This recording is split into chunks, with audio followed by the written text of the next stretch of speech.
Thank you. Good evening and welcome to this meeting of the South Oxfordshire District Council's Licensing Act Committee. I'm Councillor Ali Gordon-Creed and I will be chairing this meeting. This meeting is being held at our office in Abbey House, Abingdon.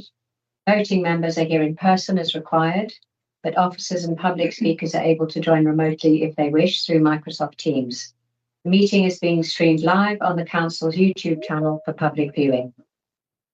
Two procedural matters. For those joining remotely, when you're not speaking, please ensure your microphone is muted and your camera is on. If you share a presentation on the screen, please stop sharing as soon as it's not needed.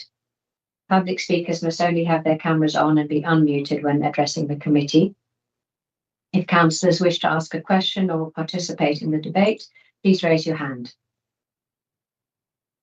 Housekeeping announcements. Evacuation procedure. In the event of an emergency, please evacuate the building by the nearest exit, which is in the corridor immediately to the right of the meeting room, and stand at assembly point 9, in the outside area beyond the fire exit. Democratic Services officer present will assist you. On arriving at the meeting, you should have read the emergency evacuation procedure and signed the fire register.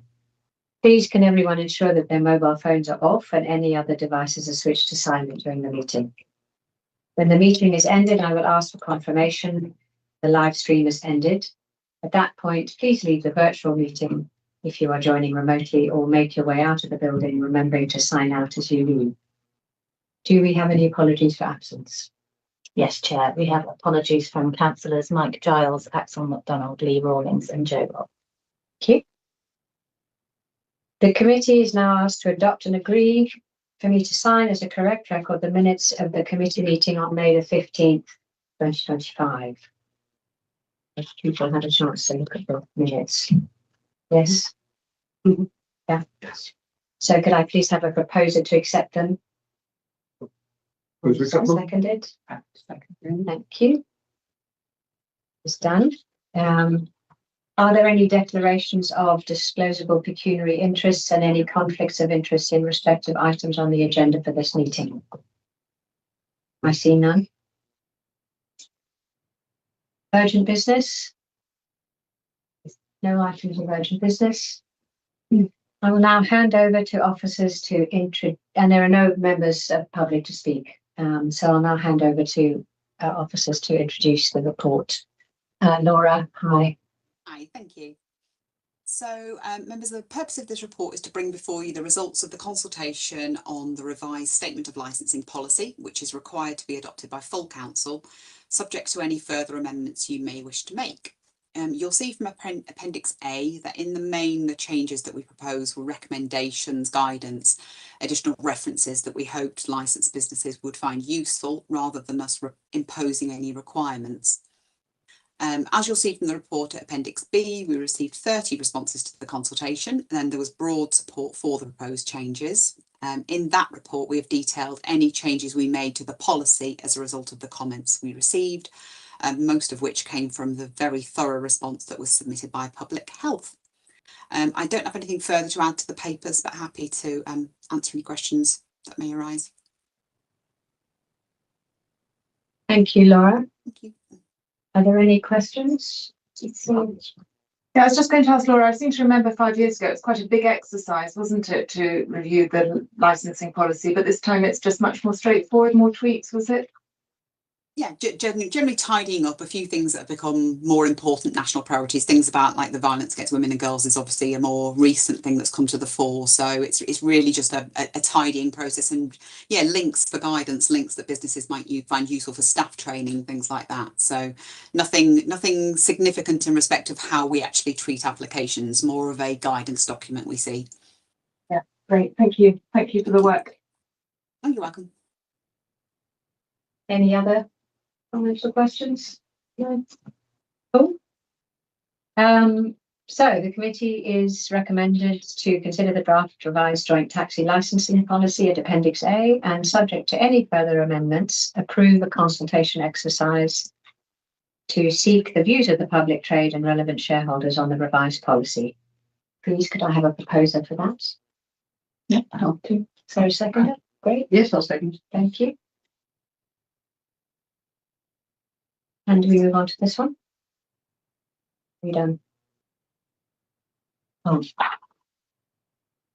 I see. So this is right here, the joint statement of licensing policy. Okay. So you just need to read these. Okay. So adopt the proposed joint statement of licensing policy with effect from 13th of February 2026 and authorise the head of communities to make minor editorial changes to the joint statement of licensing policy. Can I have a proposal for that, please? Thank you. And a seconder? Thank you. Vote. All in favour? Great. Okay, we now close this meeting. We close this meeting. Bertie, can you please stop the broadcast and I will open the general licensing Teams link. Thank you. So, this is this one.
in our database that tells us when they're next due to do it, so we can send out the reminder and so that we can pick it up if they don't renew it in time. For the people who work at operators, so the base staff, we check that when we go out and we do an inspection. We'll just randomly pick 1 or 2 members of staff and say, can we see details of their training certificate? Okay. And has there been any incidences where there's been an issue where it's fallen through the cracks? Because I asked that because at in Chinner, because of the lack of school places, they were having to put 4-year-olds in taxis and taxi them to Tame, and the safeguarding issue came up as a flag for parents. So just wondering, has there been any incidences where that you know of? No. Not as far as I'm aware, no. We work quite closely with the county council, so they're aware if we suspend any licences as well, because obviously the county would be involved in school contracts. So we have a shared spreadsheet where we and the districts and county council can all put on anything that anybody else needs to know about. So and yeah, all licensed drivers, as far as I'm aware, have done that disability awareness and safeguarding training. And I believe the county council require all of their passenger assistants to do exactly the same. So it's the same training done by both types, if that makes sense. Great, thank you. Any more questions? No? Great. So I am asking the committee to consider the draft revised joint taxi licensing policy of Appendix A, and subject to any further amendments, approve a consultation exercise to seek the views of the public, trade and relevant stakeholders on the revised policy. Please could I have a proposer? Seconder? Yeah. Great. All in favour? Thank you. And thank you again, Laura. Yes, thank you, Laura. Sorry, thank you. So we move on to the revocation of the Watlington and Henley Air Quality Management Area. And I will now hand over to Simon and Scott to introduce the report. Thank you, Chair. I'm going to give a brief introduction, and then, as you rightly point out, Simon Hill is in the room with you, who can help answer any technical questions that you might have. So, the council has a legal duty to assess and manage air quality in the district and declare air quality management areas, or AQMAs for short, when national objectives aren't met, and then revoke them when compliance is achieved. The report sets out formal approval to revoke the Henley and Watlington air quality management areas, which have both now met national air quality objectives, and that's been happening since 2020. By approving these revocations, the council will comply with DEFRA's technical guidance, which we must follow, and reflecting the sustained improvements in local air quality achieved in those areas. In the report included with the agenda, you'll see that there's relevant scientific data which supports this recommendation, and also DEFRA's agreement to proceed with this step. So in conclusion, the evidence clearly shows that both Henley and Watlington have consistently met air quality objectives for several years, and the council now has a duty to revoke the AQMAs. The decision is supported by DEFRA and reflects the positive progress made in improving air quality in the district. Just to make the point, while the AQMAs will be revoked, the council will continue to monitor air quality in these areas. So that's not going to go away. The diffusion tubes that are out in the district will remain there, and we'll carry on obviously monitoring that.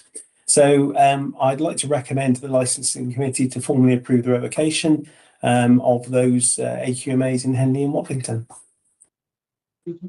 Thank you. Simon, do you want to? No, nothing else to add. So any questions? It's really good. Okay. Does any questions from the committee? I was just going to say, I think my question was answered, because I mean, all the time I've been here, I've only seen these AQMAs in place and then taken away, which is a good news story. But I was always worried about, and I think you answered it and reminded me that you still have the diffusers out there. So it's not that we're not monitoring.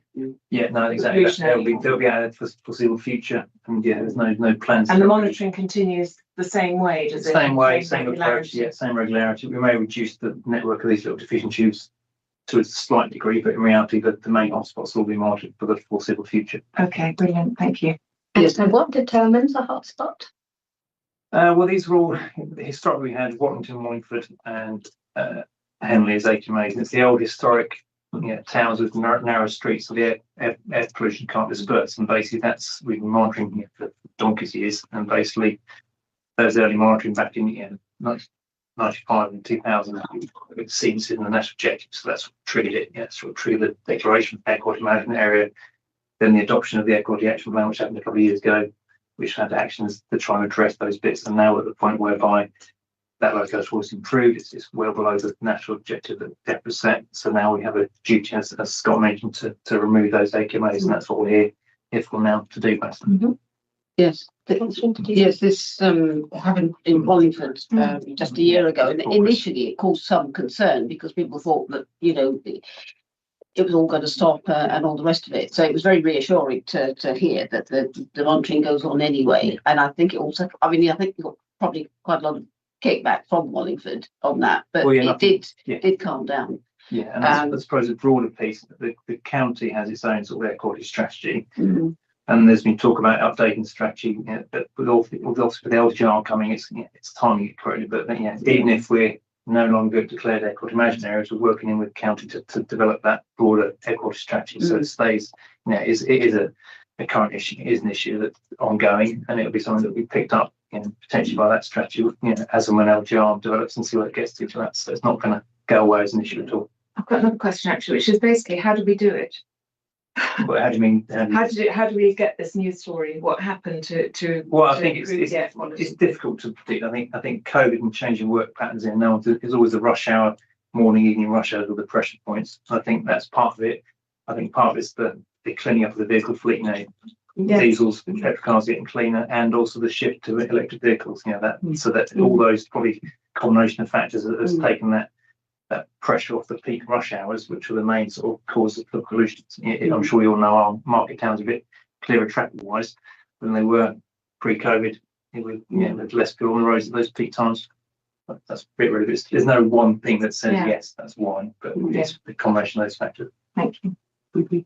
You have a question? If we've got to the objective, that nice red line there, and we've managed to get away below it, which is great. So what's driving continuous improvement? Because if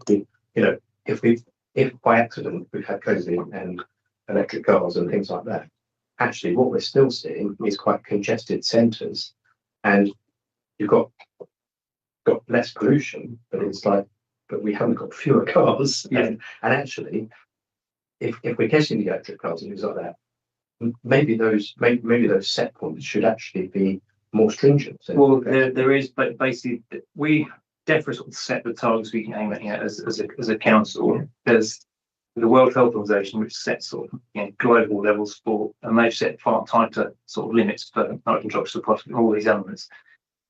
We DEFRA haven't adopted those yet. When they will, I don't know.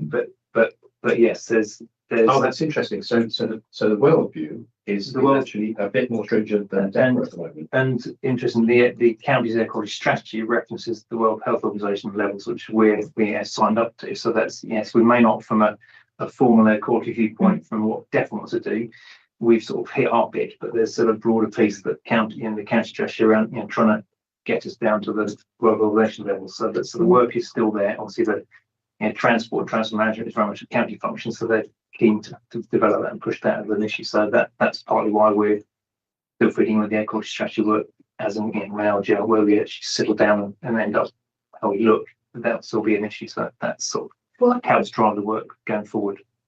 So what about so with the government's new objective of build, villages that are now towns, nearly, which would be Chinner, how would they get an air diffusers into their environment if they wanted them to check what's happening? We can always be approached by parish council, town council if we want diffusion. We do have a network across the district, not just in these hotspots, because as I say, we've got some in Chinner, because there's pinch points where traffic does stand. So those diffusion networks have been there for a long while. We do a sort of annual return to DEFRA, basically sort of an annual status report, which is sent in June and usually published on the website about September time, depending when it gets signed off. but that lists all the diffusions you've got across the district. So if parish or town council have concerns, they can email us and make contact. We'll have a look in and have a think about whether or not it's appropriate, and we can happily put a diffusion in for a couple of years, get a feel for what's happening. And if it's well below the objective, that there's an option we can do, not a problem. Brilliant, thank you. Any other questions or comments? No? Just Right. one. Yeah. Do we have any left now, AQMAs? And no, this is the last. Last We had 3 in total. This is the last 2. Yeah. Will be 2 to come off, and there'll be Mm. none left, which is a good positive story. Thank you. Fantastic. So the And do- recommendation. So Do the we as a council share this good story? Well, yeah. Well, I'm discussing our commons theme, the Right, message that goes out. I think there's been a press inquiry from Radio Berkshire around what's happening. So yeah, there'll be some calls going out. So yeah. Right.